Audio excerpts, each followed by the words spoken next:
Welcome to Believer's Base, where timeless Christian truths come alive. Dive into powerful gospel messages, inspiring stories, Bible teachings, and wisdom from great Christian authors. Grow your faith, discover purpose, and experience God's Word in a fresh, unforgettable way. Stories from the Pilgrim's Path. Episode 1. The Shepherd's Well. The sun burned high over the land of Aramesh, casting long golden rays across the foothills of Mount Ashael. A wandering sage known only as Elder Josiah arrived. He had no crest, no retinue, no grand entry, yet all eyes turned toward him. Some said he was a shepherd. Others said he was a watcher. Few knew his name. No one knew he would be a great source of wisdom and deliverance to the townspeople throughout his stay. He walked past the statue of Sir Dignus, the town's founder, whose marble eyes looked out over Pride Square with a smug grin. At the base of the statue was inscribed, "Look upon me and be proud." The shepherd sighed. He made his way along a narrow pass above the valley. His staff tapped with rhythm on the stones as he gazed down upon a river winding like a silver ribbon beneath. The water glimmered like crystal, smooth as glass under the light. It looked clean, pure, inviting. But Josiah was a man of experience. He descended slowly, his cloak rustling over the wild herbs that lined the path. When he finally reached the valley floor and dipped his flask into the stream, he frowned. Muddy, bitter, full of silt. At the bend of the river stood a young shepherd, busy at work. The lad had a weary look in his eyes, yet his hands moved quickly, filtering water through stones, cloths, and even carved bamboo tubes. He poured, waited, poured again.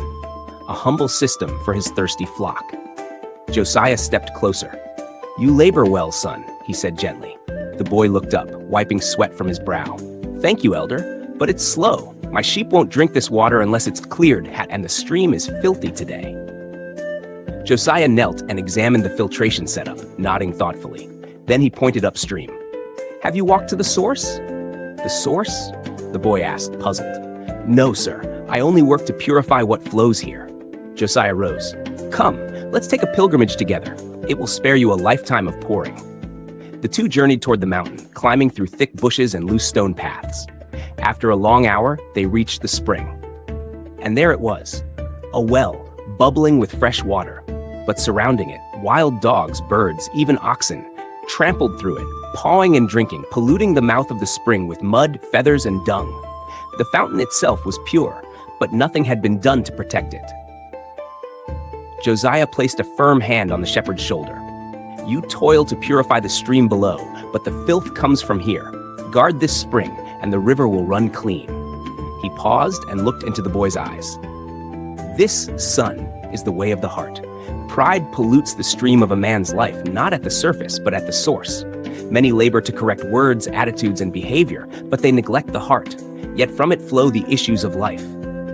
The boy was silent. Josiah then stood, removed a small spade from his satchel, and began to work beside the boy. Together, they cleared the debris, scooping away mud, pulling out feathers, and chasing the animals from the spring. With branches and stones, they fenced the fountain, raising a simple barrier to keep it pure. At last, the water gushed fresh and bright, untouched by trampling feet. Downstream, the river that had once run murky began to clear, its surface sparkling once again. The boy gasped in wonder as the sheep drank eagerly without hesitation. Josiah sat beside the well, pulled from his satchel a worn scroll, and began to read aloud. "Pride is a groundless thing. It stands on bubbles and air. It is a brainless thing. It brings no profit. It is a madman, eating its own flesh for garments of glory. Pride is a serpent that coils even around the robes of religion, whispering to the saint, 'Thou art rich and full and needest nothing.'" He looked again at the spring. Even humble waters can be made foul by trampling beasts. The shepherd sighed deeply. "So the answer is not more filtering?" Josiah smiled, slow and sure. "The answer is a guarded fountain. Ask the Lord to cleanse your heart, for if pride be purged there, your life shall flow clean. Fixing leaves means little if the root of a tree is rotten." The boy knelt by the well, whispering a quiet prayer. And that day the stream began to run a little clearer. Spiritual reflection. Pride may appear in any dress, rags or robes, prayers or praise, but its throne is the heart. Until the source is made clean, the outward stream will always be polluted. A humble heart, purified by grace, produces a humble life. Seek God, not to fix your habits only, but to guard your well.